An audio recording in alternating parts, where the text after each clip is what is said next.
안녕하십니까. 송현 3동 송림동 전 지역 금창동을 지역구로 두고 있는 국민의힘 소속 이영복 의원입니다. 먼저 의정 자유 발언의 기회를 주신 유호분 의장님을 비롯한 동료 의원 여러분, 또한 살고 싶은 도시, 활기찬 행복도시 동구를 만들기 위해 힘차게 외치시는 김찬진 동구청장을 비롯한 700여 공직자 여러분, 오늘 본의원은 제283회 인천광역시 동구의회 임시회에 제출된 2025년도 제1회 추가 경정 예산안 편성과 과정의 문제점에 대한 개선을 강력히 요구하고자 이 자리에 섰습니다.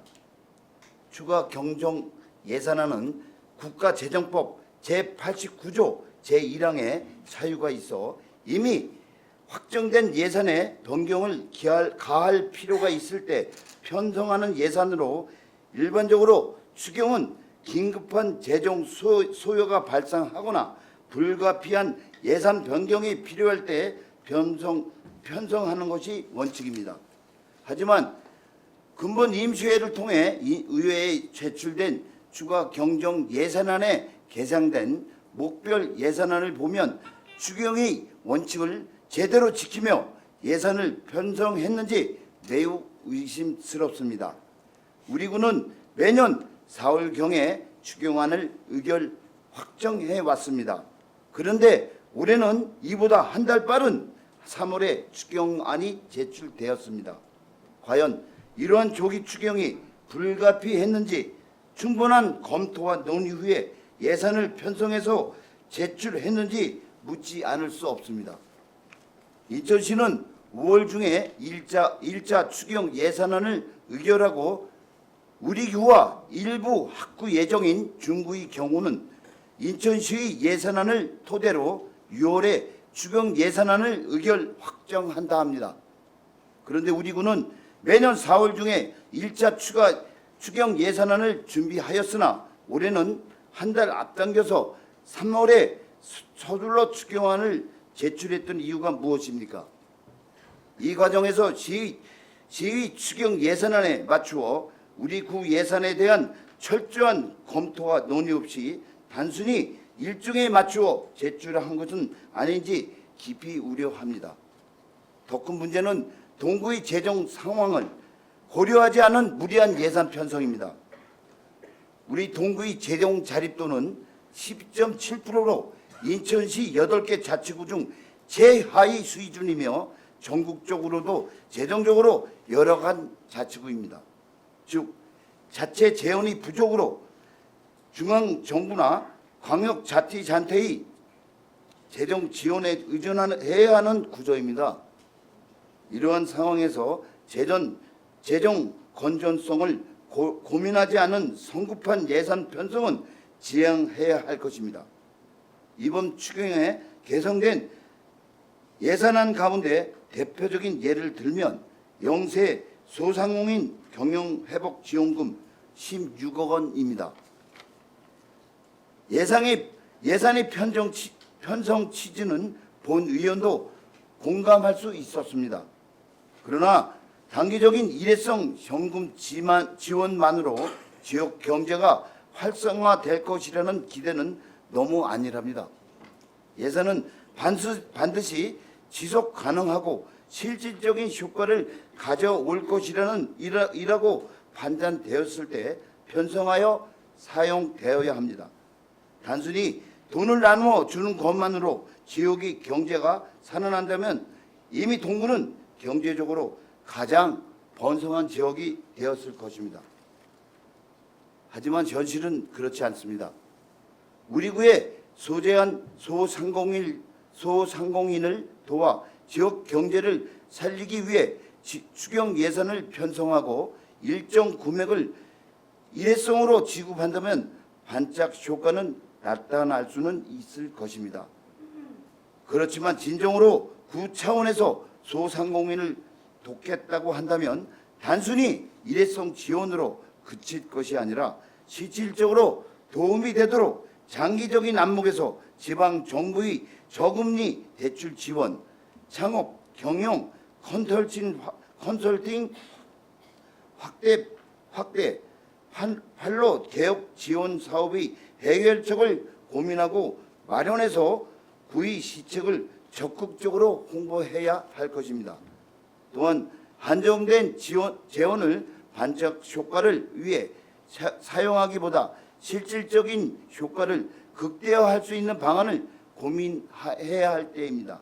한 사례로 주구가 국비, 시비, 구비 매칭 사업으로 총 사업비 310억 원의 예산으로 답동성당 일원 관광 자원화 사업 및 역사 문화 공간 조성 사업을 통해 답동성당 일원을 지역을 대표하는 문화 관광 자원으로 활용하여 원도심 지역에 새로운 관광 활력을 불어넣고 있으며 답동성당 상가를 매입하여 212면의 주차장을 건립하여 2시간 동안 무료 주차를 할 수 있게 하여 많은 관광객들에게 편의를 증진시킨 결과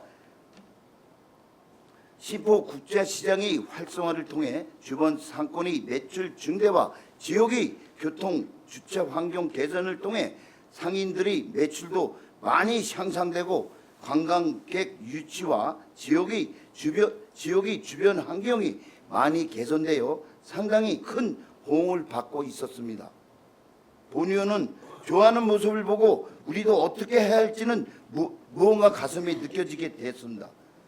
매출이 향상되면 자연히 수입도 증가되지 않을까요?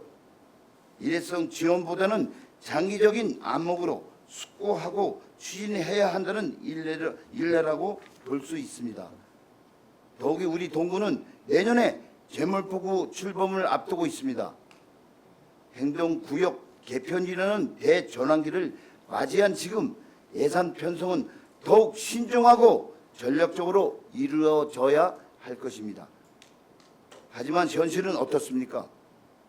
풋풀 리듬적 예산 편성으로 단기적인 인기 영합에 몰두가 있는 것은 아닌지 심히 우려스럽습니다. 과연 이 예산이 예산 체계 변화에 따른 재정 부담을 고려한 것인지 아니면 단기적인 정치적 안목인지 묻고 싶습니다. 이제는 더 이상 근시안적인 예산 운영이 반복되어서는 안 됩니다. 예산은 단순히 지출하는 것이 아니라 국민의 삶의 질을 실질적으로 향상시키는 방향으로 사용되어야 합니다. 본 의원은 단기적인 정치적 안목이 아니라 동구의 지속 가능하고 건강한 발전을 위한 책임있는 행정적 안목으로 추가 경정 예산안 및 모든 계획들이 신중하게 만들어질 것을 요구합니다.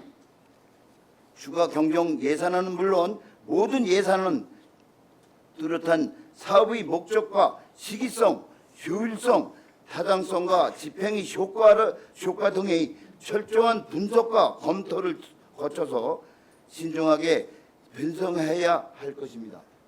우리 국민이 소중한 혈세가 낭비되지 않도록 더욱 엄격한 심사가 필요합니다. 우리 구의 재정 운영에 있어 비효율적인 사업으로 편성되는 예산에 대해서는 이제 더 이상 강건해서는 안 됩니다. 앞으로도 본 의원은 비효율적인 사업 예산 편성과 재정 운영에 대해서는 지속적으로 현재와 감시를 철저히 할 것이며 국민의 삶의 질 향상을 위한 사업에 대해서는 적극적으로 협조할 것입니다. 집행부는 내년 재물포구 출범에 앞서 현재 동구 주민의 삶의 질 향상을 위해 예산을 절감하고 마련해서 동구 주민이 이용할 수 있도록 동구 지역 복지시설인 평생합숙관이나 어르신들을 위한 9차원의 노치원과 요양시설 및 맞벌이 부부를 위한 주간 보호시설 등의 신설 예지 부지를 예입하고 확보해 만전히 철저히 기할 것을 주문합니다. 또한 전통시장 활성화를 위한 주차장 부지 매입 확보에도 노력하여 다가올 미래 준비를 위해 적극적으로 대처하시기 바랍니다. 예, 이렇게 집행부와 우리 의회가 고민이 씨앗을 뿌릴 때 살고 싶은 도시, 활기찬 행복 도시, 동구의 꿈을 실현될 것이라는 본의원은 확신합니다. 700여 공직자 여러분 간곡히 말씀드립니다. 부탁합니다. 지역의 발전을 위해서 뜨거운 열정을 보여주십시오. 이상은 의장 자유발언을 마치겠습니다. 감사합니다.